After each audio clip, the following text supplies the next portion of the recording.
Hello, everyone. This is Tom Fox. I'm the Compliance Evangelist, and I'd like to welcome you to this special 5-part podcast series sponsored by Affiliated Monitors, which celebrates Affiliated Monitors' 15 years in business as the first entity specializing in independent integrity monitoring.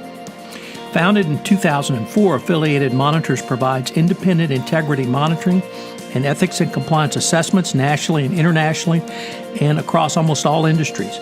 With its knowledge of effective ethics and compliance programs and cultures, Affiliated Monitors is respected for its work as the corporate monitor on matters ranging from multinational corporations to small and mid-sized companies and even individuals. Having served in nearly 750 monitorships, no one has more experience as an independent monitor than the team at Affiliated Monitors. For more information on how an independent monitor can help improve your company's ethics and compliance programs, visit this podcast series sponsor, Affiliated Monitors, at www.affiliatedmonitors.com. In this 5-part podcast series, I'm joined by Don Stern. Don is the Managing Director of Corporate Monitoring and Consulting Services at Affiliated Monitors. Don is a well-known white-collar corporate defense lawyer. He was previously the United States Attorney for the District of Massachusetts, has been a lecturer at Harvard, and has worked at several law firms before coming over to Affiliated Monitors. In this 5-part podcast series, we consider the benefits of independent monitoring and proactive assessments for defense attorneys. In episode 1, we take a look at how defense attorneys can proactively work with independent monitors. 2, what are the nuts and bolts? How does this thing work? 3, a couple of case studies of defense counsel who've engaged a monitor to mitigate internal issues before going to a regulator. Number 4, how this works in a medical setting. And in episode 5, we conclude by how this works in the nonprofit setting, specifically looking at some issues around varsity blues. It's a fascinating series that I know you will enjoy as a compliance specialist. This special 5-part series is a special presentation of the Compliance Podcast Network. Hello, everyone. This is Tom Fox back again.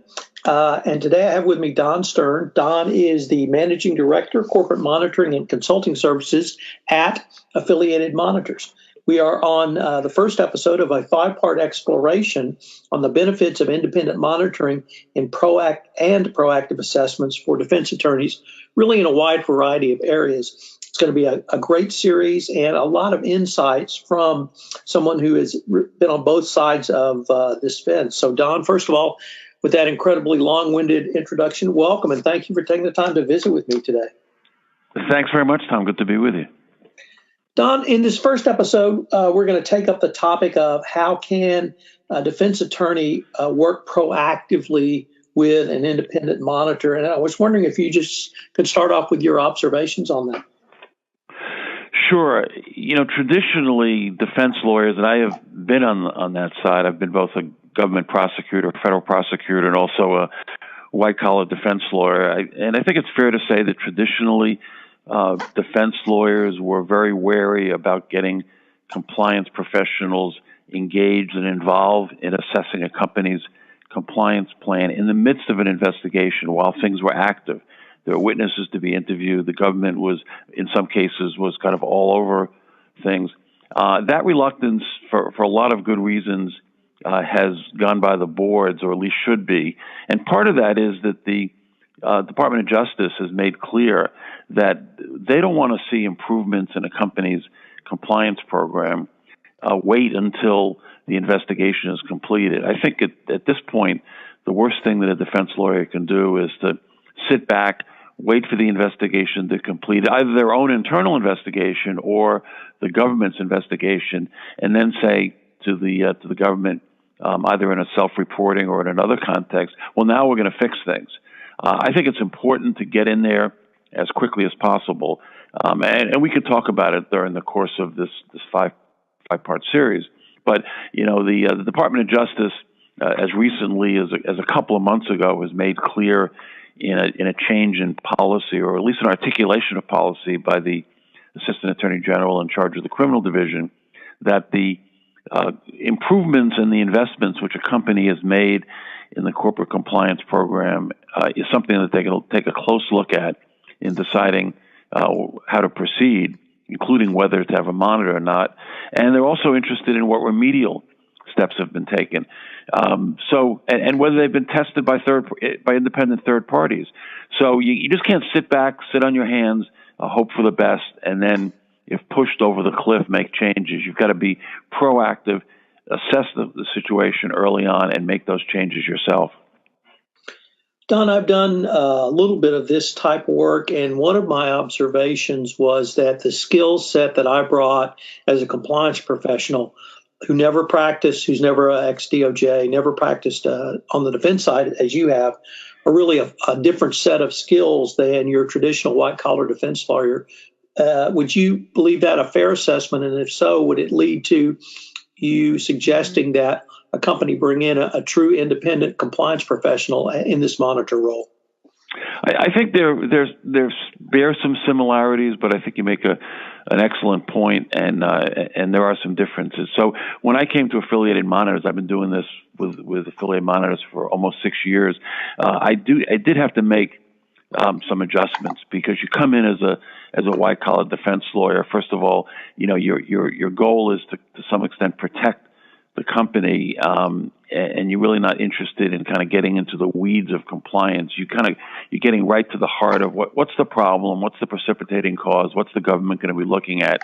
When we come in wearing our compliance hat, it's different. We're not really interested in pointing fingers and replaying history. We do care about what some of the problems are, but it's a much more future-oriented assessment, Tom. I mean, we're dealing with, what are the controls? How can you prevent problems? Not what necessarily are your existing problems, although that's part of it. And so the skill set bears some rough similarities to what a lawyer would do in a similar situation, but it's different enough so that having somebody who is well-schooled in compliance programs, well-schooled in controls, is able to kind of bring out from employees at all level what their concerns are, is different enough so that it helps have somebody who's done it before and knows what they're doing. So before we have any words about the full remediation, I was wondering if there's an interim step that the independent third-party monitor can bring along the lines of benchmarking, and how would that work with a defense lawyer? Well, I think when you bring in somebody, like Affiliated in a situation like that, I think there are a couple of different goals. I mean, there are probably 3 or 4 goals that you have or should have. The first is to fix things. So, it's a little bit like putting your finger in the dike. If you find out there's a serious problem, it could be the problem in the branch office in Toledo or in Southern California, or it could be with some rogue employees. You want to fix things. But the second goal, in my view, is to do some benchmarking. How do we match up with best in class, with best practices? I think that's important. And we, and a company that's been down that road before in a variety of different industries can help you do that. The third goal, and this is, I think, often overlooked, you send a very important message internally within the company. When you bring in a third-party independent, as opposed to just having your HR department or your in-house counsel or even regular outside counsel, you send a very powerful message to employees that this is important to us and we care about it. We want to listen to you. And you can tell us things that you might not feel comfortable telling people in-house. And then the fourth goal is to tell the government, if you ultimately self-report or if it's in the context of an ongoing investigation, you're telling the government, we get it. We understand that we have to be better. And we're not going to wait for you to beat us over the head and tell us we have to do it.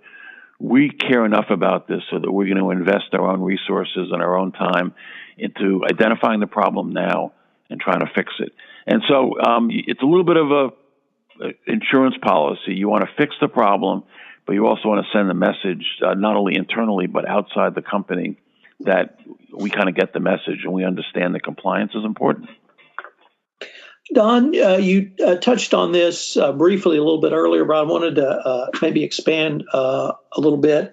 Why is remediation so important in dealing with the government at this point, based upon what you've heard from not only the Department of Justice, but the way the new FCPA corporate enforcement policy works? You know, I often thought, even when I was a federal prosecutor, and then I thought the same thing as a white-collar defense lawyer, that the goals overlapped. You know, sometimes you're on different sides of the bench, so to speak, so you know, both sides don't necessarily see that. But there is a shared goal in making corporate culture and corporate compliance better. I know it doesn't seem this way from the defense point of view, but prosecutors really do want companies to obey the law and to comply, and white-collar defense lawyers, you know, really share that interest in having companies obey the law and be in compliance. What the Department of Justice has articulated and done is exactly that, which is, if you want to sort of keep out of our line of sight, or even if you are in our line of sight, if you want a better outcome, worry about compliance. And we don't want it to just be a paper program. One of the things that I've seen, and I'm sure you've seen this too, Tom, is that the government has become much, much more sophisticated in assessing compliance programs. It used to be that you can simply present the policies and the procedures and some of the metrics, and the government, you know, the prosecutors or the regulators would nod their head and say, well, look, you got a very good program. Not anymore. They want an assessment, on-the-ground assessment, as to whether it's really working and whether people take it seriously. And the best way to do that, in my view, is having a third-party independent come in and do that work. Don, unfortunately, we are near the end of our time for this episode, but I've been visiting with Don Stern.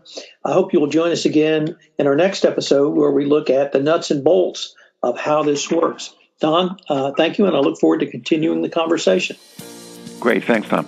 Hello, everyone. This is Tom Fox again. I hope you enjoyed this episode in our 5-part exploration of the benefits of independent monitoring and of proactive assessments for defense lawyers.